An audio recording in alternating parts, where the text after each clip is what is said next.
Hello बच्चों, welcome to our YouTube channel Taiyari digital academy. चलिए दोस्तों, जैसा कि आपको बता दूं मैं कि यहाँ पर हम आज का पढ़ेंगे क्लास 9th की मैथ्स पढ़ेंगे और जिसमें चैप्टर नंबर 6 है। कौन सा चैप्टर नंबर 6 है? ठीक है, तो उसको हम पढ़ेंगे। ठीक है, रेखाएं और कोण क्या पढ़ेंगे? रेखाएं और कोण। इसमें देखिए इंट्रोडक्शन में भी आपको दे दूँ कि क्या क्या हमें पढ़ना है, तो उस प्रकार से देख सकते हैं। पहले तो इंट्रोडक्शन में आप देख रहे हैं परिचय में कि हमें क्या पढ़ना है? रेखाएं और कोण की आधारभूत परिभाषाएं हमें पढ़नी है। क्या पढ़नी है? रेखाएं और कोण की, किसकी? रेखाएं और कोण की आधारभूत परिभाषाएं पढ़नी है। ठीक है, इसको हम इंग्लिश में बोलते हैं basic definitions of lines and angles.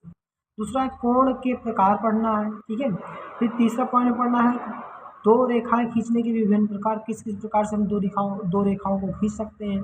तीसरा पॉइंट हो गया। चौथा पॉइंट है पढ़ना कोणों के युग, पेयर ऑफ जो एंगल्स होते हैं इनको पढ़ना है। चौथा होता है समांतर रेखाएं और तिर्यक रेखाएं।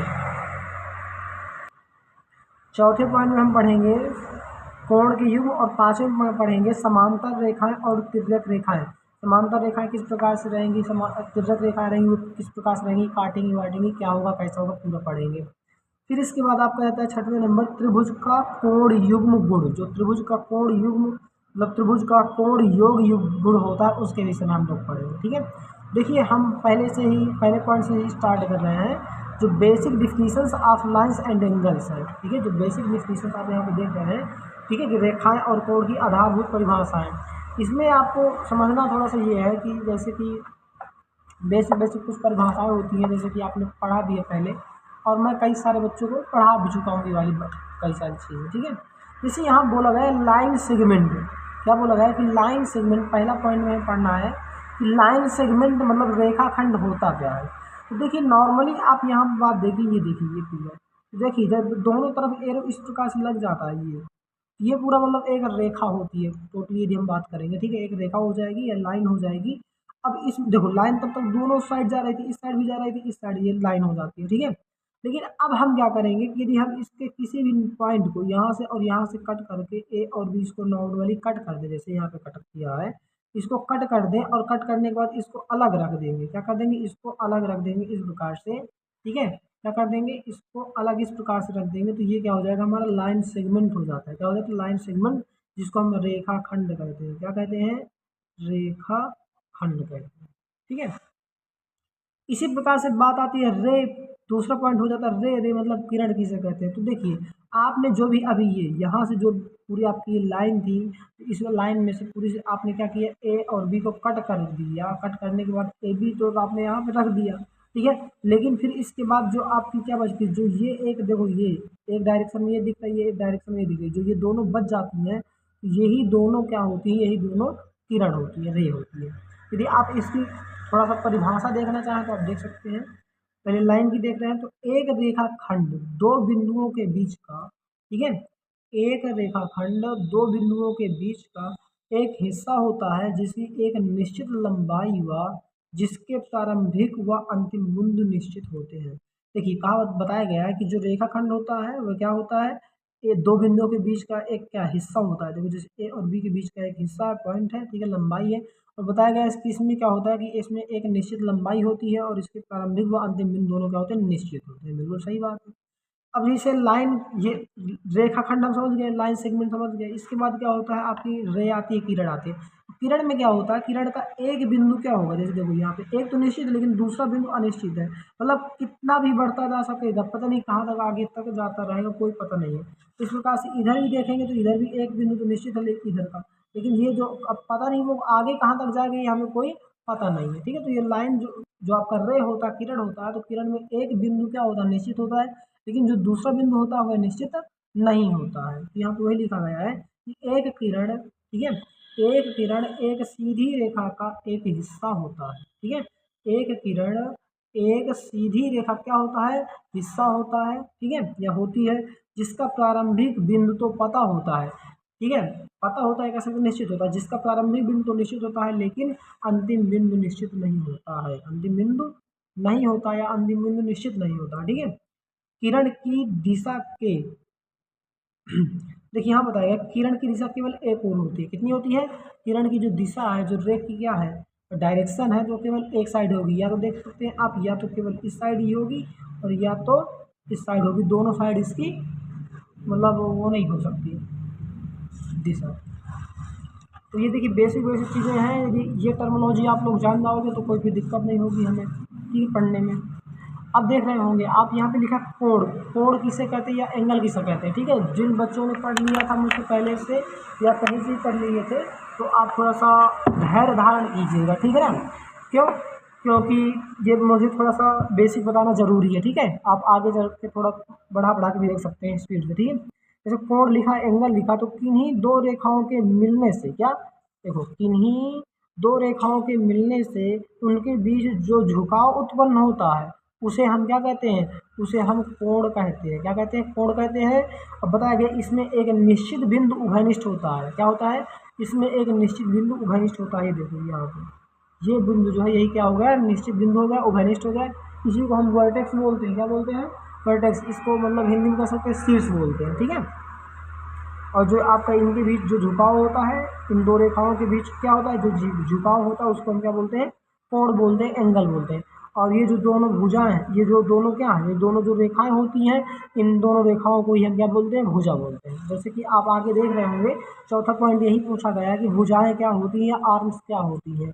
यहाँ बताया गया है कि जिन दो रेखाओं के कारण कोण बनता है, क्या बताया गया है कि जिन दो रेखाओं पर, देखो, जिन दो रेखाओं के कारण, ठीक है, कोण बनता है उन्हें ही क्या कहते हैं, भुजा कहा जाता है या भुजा कहते हैं, ठीक है। अब ये बात समझा गई। तो ये दोनों क्या थी, ये दोनों की दोनों भुजाएं थी, ठीक है। आर्म्स मैंने यहाँ पे लिख भी दिया, आर्म्स, ठीक है। और ये आपको पूर्ण रूप से मिल जाएगी फोटो, मतलब पीडीएफ के रूप में, ठीक है। आप टेंशन मत करिएगा, पूरा मिल जाएगा, मैं आपको दे दूंगा। आप पहले समझ लीजिएगा, बाद में अपना घर में लिख लीजिएगा। जब क्लास खत्म हो जाए समझने के बाद तो आप लिख लीजिएगा आराम से, ठीक है। देखिए आपका आता है शीर्ष या वर्टेक्स। क्या आता है? शीर्ष या वर्टेक्स। तो मैंने अभी बताया था ना कि जो भी आपका ये कॉमन पॉइंट होता है इन दोनों रेखाओं के बीच में, उसी को हम वर्टेक्स या शीर्ष बोलते हैं, ठीक है। यहाँ पे लिखा कि दो रेखाओं का जो उभयनिष्ठ बिंदु होता है, ठीक है ना, कि दो रेखाओं का जो उभयनिष्ठ बिंदु होता है उसे ही शीर्ष या वर्टेक्स कहते हैं। यहाँ पे जैसे लिखा कि कोण के प्रकार, टाइप्स ऑफ एंगल, ठीक है। अब हमें पढ़ना है, देखो ये तो नॉर्मल हमने था, इसको पढ़ लिया। टाइप्स ऑफ एंगल जो कोण के प्रकार होते हैं उसको पढ़ लेते हैं, ठीक है। तो कोण कितने प्रकार के, नॉर्मली 6 प्रकार के होते हैं। कितने? 6 प्रकार के होते हैं। यहाँ पे मैंने नहीं लिखा कितने प्रकार के हैं, ठीक है, लेकिन आप चाहे तो चित्र के रूप में समझ सकते हो। मैंने यहाँ पे चित्र भी बना रखा है, ठीक है। यहाँ पे मैंने चित्र भी बना रखा है, चाहे आप ओनली चित्र के रूप में समझ लीजिएगा और चाहे आप पूरा परिभाषा के रूप में। परिभाषा भी बता दे रहा हूँ, वो बता दे रहा हूँ।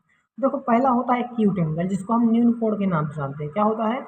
पहला होता है एक्यूट एंगल, जिसको हम न्यून कोण के नाम से जानते हैं। तो ये इसे हम परिभाषा में कह सकते हैं कि वह कोण जिसका मान 0 डिग्री से अधिक होता है और 90 डिग्री से कम होता है उसे हम क्या कहते हैं, उसे हम न्यून कोण कहते हैं। क्या कहते हैं? न्यून कोण कहते हैं। इसकी जो इसका कोण इस प्रकार से बन सकता है, ठीक है, इस प्रकार से बन सकता है। तो आप यहाँ पे देखिए छोटा चित्र बन रहा है, आप यहाँ पे मत देखिए। अब आगे जो है मैं चित्र स्पष्ट इनके लिए बनाया हूँ, तो आगे आप लोग देख लीजिएगा, ठीक है। जैसे कि यहाँ पे देखना हो देख सकते हैं, ये आपका न्यून कोण है, ठीक है। तो आप यहाँ पे देख सकते हैं कि जो ये कोण बना हुआ है, ये एक्स मान लीजिए, मैंने मान था कि यहाँ पे कोण एक्स है। ये जो कोण एक्स बना हुआ है वो क्या है, वो देखो यहाँ पे कंडीशन भी मैंने आप लिखी है कि ये जो एक्स है वो 0 डिग्री से बड़ा होना चाहिए और जो ये एक्स है वो 90 डिग्री से छोटा होना चाहिए। इस वजह से ये जो मुंह फाड़ा हुआ गया है ना, तो मुंह इसकी ओर बढ़ा दिया गया है, मतलब इस तो इसकी ओर बढ़ाया गया, इसका मतलब 90 से ये छोटा है एक्स, मतलब एक्स से 90 बड़ा है, ठीक है, इस प्रकार से। दूसरा हो जाता है राइट एंगल ट्रायंगल, ठीक है, सॉरी राइट एंगल ट्रायंगल नहीं, राइट एंगल हुआ। राइट एंगल को हम बोलते हैं समकोण। क्या बोलते हैं? समकोण। तो राइट एंगल हुआ।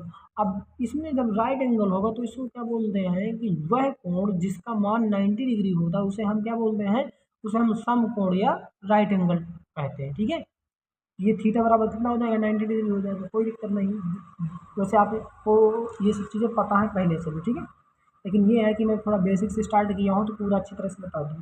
फिर होता है अधिक कोण। अधिक कोण को अब क्या बोलते हैं, ऑब्ट्यूस एंगल। क्या बोलते हैं? Obtuse angle. और इसमें बताते हैं कि वह कोण जिसका मान 90 डिग्री से बड़ा होता है और कितना, और 180 डिग्री से छोटा होता है उसे हम क्या कहते हैं, उसे हम ऑब्ट्यूस एंगल कहते हैं, ठीक है। चित्र वगैरह आगे हम बता दूंगा। फिर होता है रिज। क्या होता है? फिर होता है रिज या सरल कोण। क्या होता है? देख सकते हैं, रिज या सरल कोण, ठीक है, मतलब स्ट्रेट एंगल, ठीक है। वह कोण जिसका मान केवल 180 डिग्री होता है उसे हम क्या बोलते हैं, ये देखिए उसे हम क्या बोलते हैं, उसे हम सरल कोण बोलते हैं। तो देखिए एक आता है परिपूर्ण या प्रतिपूर्ण जब प्रतिवर्ती, ठीक है, मैं देख रहा हूँ, देख लीजिएगा। एक आता है परिपूर्ण, क्या होगा, परिपूर्ण या प्रतिवर्ती कोण जिसको हम रिफ्लेक्स एंगल बोलते हैं, ठीक है। तो ये क्या हुआ करता है कि वह कोण जिसका मान 180 डिग्री से अधिक तो होता है लेकिन 360 डिग्री से क्या होता है, कम होता है, उसे हम क्या कहते हैं, उसे परिपूर्ण कोण कहते हैं। क्या कहते हैं, परिपूर्ण कोण। और यहाँ पे आप देख सकते हैं, ये देखो ये आपका, ठीक है। इसके बाद एक आता है, लास्ट है, यहाँ पे 5 नहीं 6, लास्ट है पूर्ण कोण या होल एंगल, ठीक है।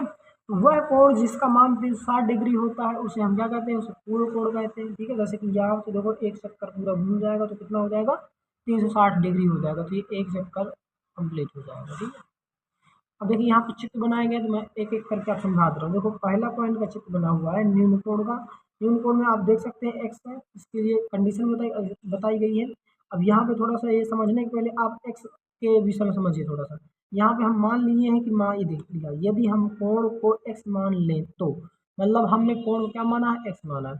अब यदि कोण को हमने एक्स मान लिया है तो देखो अब यहाँ पे बड़ा और छोटा वाला सिस्टम समझ लीजिए। जिसकी ओर क्या, जिसकी ओर, जिसकी ओर ये रहेगा, ठीक है, ये वाला चित्र, ये आगे की ओर रहेगा, जिसकी ओर रहेगा वही बड़ा होगा, वही क्या होगा, बड़ा होगा। ये आप जानते होंगे छोटी क्लास में। तो अब यहाँ पे ये देखो, यहाँ पे एक्स है, जैसे ये 0 डिग्री है तो 0 से बड़ा हो गया एक्स की नहीं हो गया, लेकिन एक्स के आगे फिर मुंह इसी की ओर फैला हुआ है ना। तो इसका मतलब 90 क्या है, 90 अधिक है एक्स से। यहाँ पे यही बोल जाता है, इसको मान लिया जाता है कि एक्स 0 से क्या है, बड़ा है, लेकिन 90 से छोटा है। ये क्या हो जाएगा, न्यून। इसी प्रकार से समकोण की बात की गई है, समकोण बराबर क्या होता है, एक्स बराबर 90 डिग्री समकोण होगा।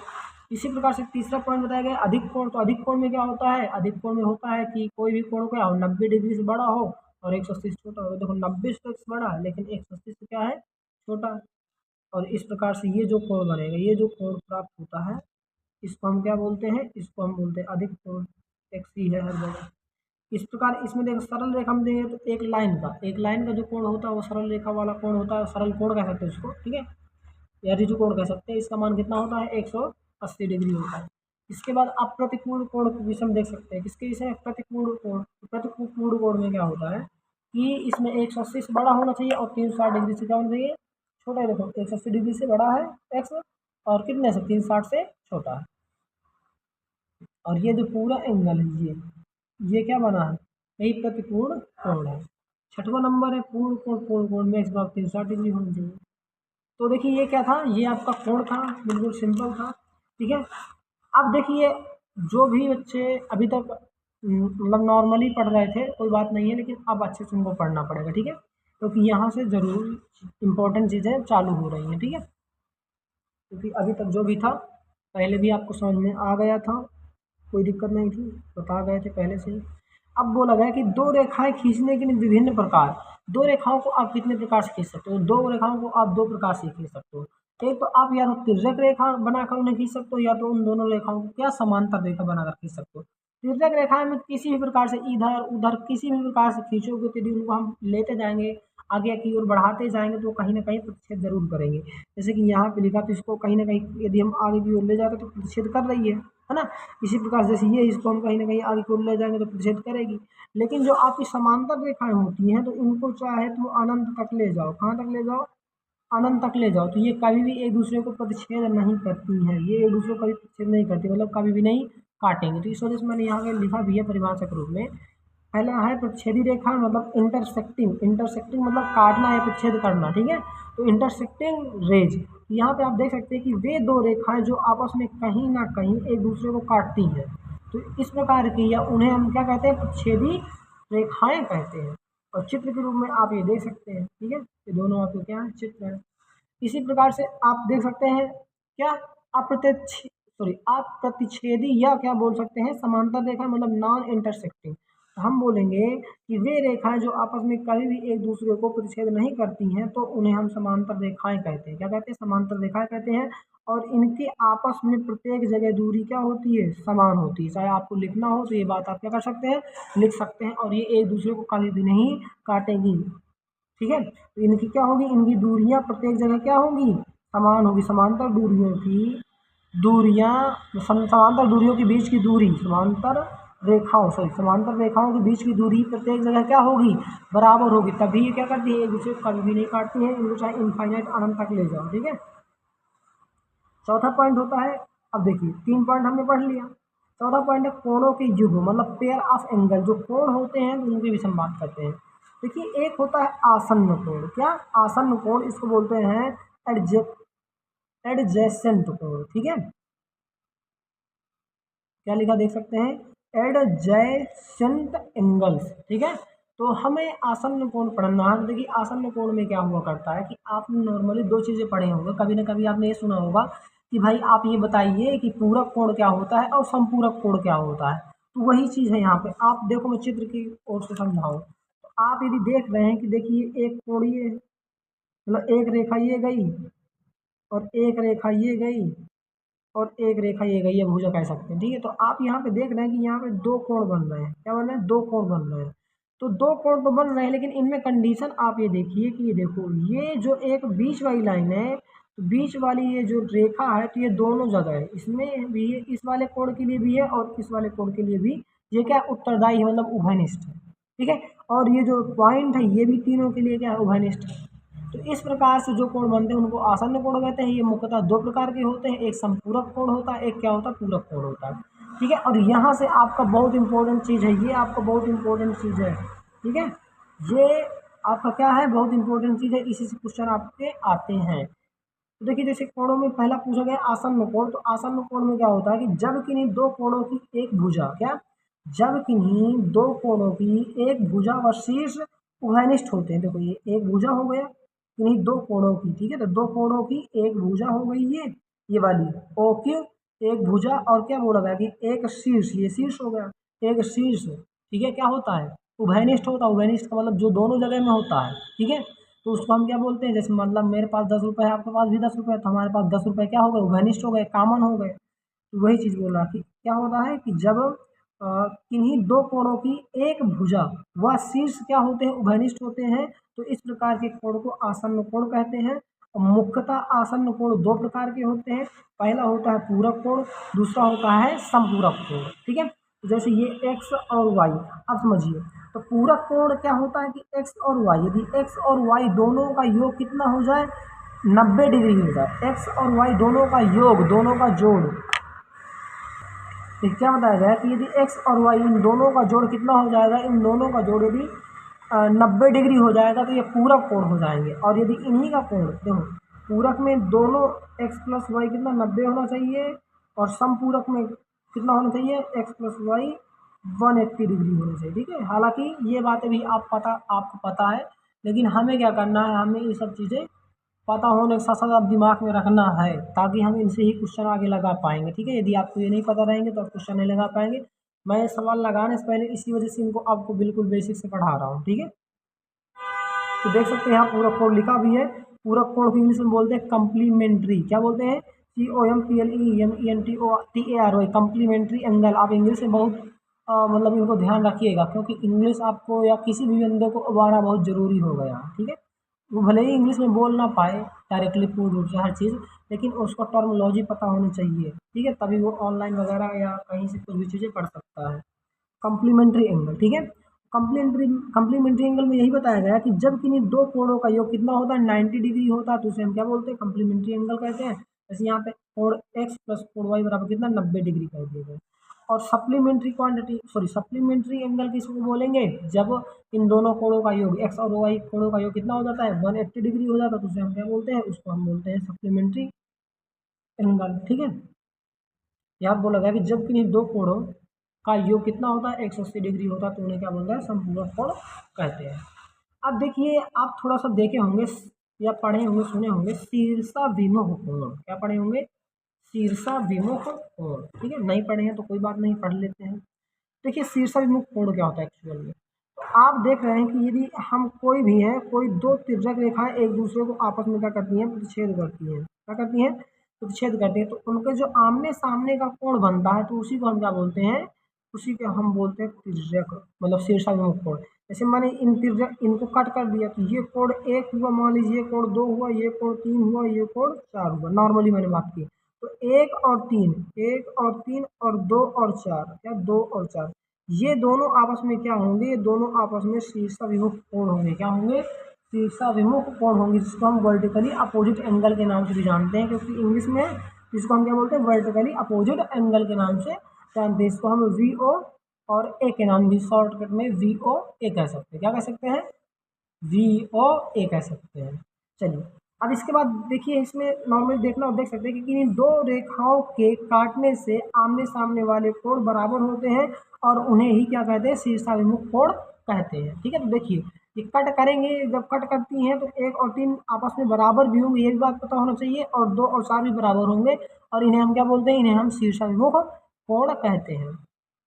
फिर बात आती है एकांतर कोण की। तो एकांतर कोण में क्या हुआ करता है कि जब दो समांतर रेखाओं कोई एक तीसरी तिर्यक रेखा क्या करती है, प्रतिच्छेद करती है, तो उनमें एक ही दिशा पर बने जो कोण होते हैं तो उनको क्या कहते हैं, उनको मतलब एक दिशा के जस्ट अपोजिट जो बने होते हैं कोण, उनको क्या बोलते हैं, उनको बोलते हैं क्या, एकांतर कोण बोलते हैं। जैसे यहाँ पे लिखा है कि जब किन्हीं दो या दो से अधिक, ठीक है, जब किन्हीं दो या दो से अधिक समांतर जब किन्हीं दो या दो से अधिक समांतर रेखाओं को कोई एक तिर्यक रेखा काटती है, ठीक है, तो उसके द्वारा या उसके विपरीत दिशा में जो कोण बनता है उन्हें हम क्या बोलते हैं, एकांतर कोण। अब समझिए कि जैसे ये एक रेखा थी और दूसरी रेखा क्या थी, दूसरी रेखा ये थी। अब इसको एक तिर्यक रेखा ये कट कर दिया, ठीक है, क्या कर दिया, ये कट कर दिया। ये कट कर दिया तो देखो यहाँ पे एक कोण ये बन रहा होगा और एक कोण ये बन रहा होगा, तो एक दूसरे के जस्ट विपरीत है, दूसरी तरफ है, मतलब इस प्रकार से देखिए, एक इधर होगा तो एक इधर होगा, ठीक है। तो ये एकांतर कोण, ये दो एक दूसरे के क्या होंगे, एकांतर कोण होंगे, और दोनों क्या होंगे, आपस में बराबर होंगे। इसी प्रकार से आप देख रहे हैं पी और क्यू, तो क्या है ये पी और क्यू, ये पी और क्यू भी क्या होंगे, पी और क्यू भी क्या होंगे, पी और क्यू भी एकांतर कोण होंगे, ठीक है, क्या होंगे, पी और क्यू भी एकांतर कोण होते हैं। ये देख सकते हो, अपोजिट डायरेक्शन में एक दूसरे के विपरीत दिशा में होते हैं, ठीक है, ये क्या हो जाएंगे, ये भी एकांतर कोण होंगे। लेकिन अब यहाँ पे बात ये है कि एकांतर कोण भी दो प्रकार के होते हैं, एक होता है अंतः एकांतर कोण, एक होता है बाह्य एकांतर कोण। तो अंतः एकांतर कोण देखिए समझिए क्या होता है कि जब ये देखो, ये जैसे लाइन कट कर दी, इन दो रेखाएं हैं, जो दो समांतर रेखाएं हैं, तो इनके जो बाहर कोण बनते हैं, देखो इनके जो बाहर, ये देखो ये भी बाहर बना, ये भी बाहर बना, यही बाहर बना, यही बाहर बना, तो जो बाहर इनके कोण बनते हैं उनको हम क्या बोलते हैं, उनको बाह्यता या बाह्य एकांतर कोण के नाम जानते हैं। क्या जानते हैं, लिखो, लिखा ना, बाह्य एकांतर कोण के नाम से जानते हैं। और जो इनके अंदर बनते हैं, जैसे कि ये वाला होता है, यहाँ पे ये होता, ये होता, ये होता, ये होता, तो इनको हम किस नाम जानते हैं, इनको हम एक अंतः एकांतर कोण के नाम से जानते हैं, ठीक है। ये देखो यहाँ पे मैंने लिख भी रखा है, यहाँ पे ये देखो, ये इस प्रकार से कट, ये समांतर रेखा थी एक दूसरे की, ये तिर्यक रेखा आई कट किया, तो एक कोण ये बना, एक कोण ये बना, एक कोण ये बना, एक कोण ये बना, मैंने इनको इसको माना, इसको मान लिया एम ये वाला, और ये वाला एन, तो इसको मान लिया ओ, और इसको मान लिया पी, तो ओ पी मतलब एम एन और ओ पी, तो एम एन देख सकते हैं। तो एम एन और ओ पी दोनों क्या है, एकांतर अंतः कोण है, ठीक है, मतलब अंतः एकांतर कोण है, या एकांतर अंतः कोण के नाम से भी जान सकते हैं। इतनी बात समझ में आ गई होगी, थोड़ी थोड़ी चीज़ें हैं, नॉर्मली जानकारी है इनकी, आप रखेंगे तो ज़्यादा सही रहेगा, नहीं समझते। फिर देखिए एक होता है संगत कोण। क्या होता है, संगत कोण, थोड़ा सा इसको भी देख लीजिए।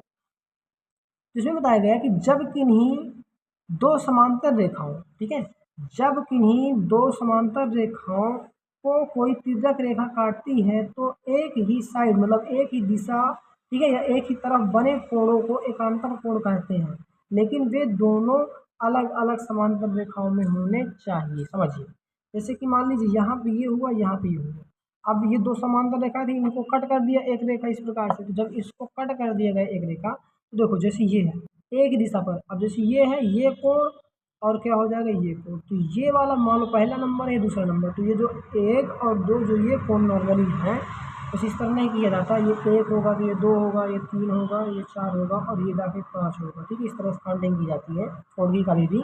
देखो ये जो एक और क्या है 5, तो एक और 5 एक दूसरे क्या है एकांतर कोण है, एक ही दिशा पर बने हुए हैं, लेकिन क्या है दोनों अलग अलग समांतर रेखाओं पर बने हुए हैं। देखो देख सकते हो ना, ये अलग समांतर रेखा में है और ये अलग समांतर रेखा में, तो एक और क्या है 5, तो ये एक और 5 एक दूसरे क्या होंगे एकांतर कोण होंगे। इसी प्रकार से ये 2 और ये कितना 6 भी एकांतर कोण होंगे एक दूसरे के। इसी प्रकार से 4 और ये कितना 7 भी एक दूसरे के एकांतर कोण होंगे। 7 नहीं यहाँ पे होगा, 7 यहाँ पे होगा, 8 यहाँ पे, 7 और 3 एकांतर कोण होंगे एक दूसरे के, और 8 और 4 एकांतर कोण होंगे एक दूसरे के। तो इस प्रकार से क्या थे एकांतर नहीं सॉरी संगत कोण है, ठीक है। ये क्या हो जाएंगे संगत कोण हो जाएंगे। देखिए अब तो इतना आपके लिए हो गया, ठीक है, समझ में आ गया होगा। अब जिन्होंने मुझे क्वेश्चन भेजा था सेंड किया था, अब मैं उनका क्वेश्चन क्या करूँगा लगाऊंगा, ठीक है, उनका क्वेश्चन बता दे रहा हूँ। तो क्वेश्चन के लिए मैं एक अलग वीडियो बना दे रहा हूँ, ये आपके कॉन्सेप्ट है। इसकी आगे की वीडियो जो होगी कि अगले लेक्चर में मतलब कल मिलेगी आपको वीडियो, ठीक है, तो उसको मैं कल कर दूँगा। तो आपको यदि वीडियो अच्छी लगे तो मेरे चैनल को सब्सक्राइब कर लीजिएगा, और वीडियो को लाइक कर लीजिएगा, वीडियो को अपने दोस्तों के साथ शेयर कीजिएगा। आपको PDF मैं पूर्ण रूप से दे दूँगा, ठीक है। आप मुझे व्हाट्सएप पर कॉन्टैक्ट कर सकते हैं, मैं आपको पूरी वीडियो मतलब PDF दे दूँगा। और चाहे आप कंप्यूटर से लिखा वाला आप चाहे इसको ले लीजिएगा, और चाहे ये वाली ले लीजिएगा। आपको जो इच्छा हो वही आपको मिल सकती है, दोनों मिल सकती है। इसको मैं कंप्यूटर बेस्ड भी कर सकता हूँ, ठीक है, और नॉर्मली मैं जिस प्रकार से अपनी हैंड राइटिंग लिखी है तो हैंड राइटिंग भी नोट्स मिल सकते हैं, जैसा आपको चाहिए वैसा आप करवा सकते हैं, ठीक है। तो तब तक के लिए आप सभी लोगों को जय हिंद, बाय। जी सुबह देख रहे हो तो गुड मॉर्निंग, और रात में देख रहे हो तो गुड नाइट।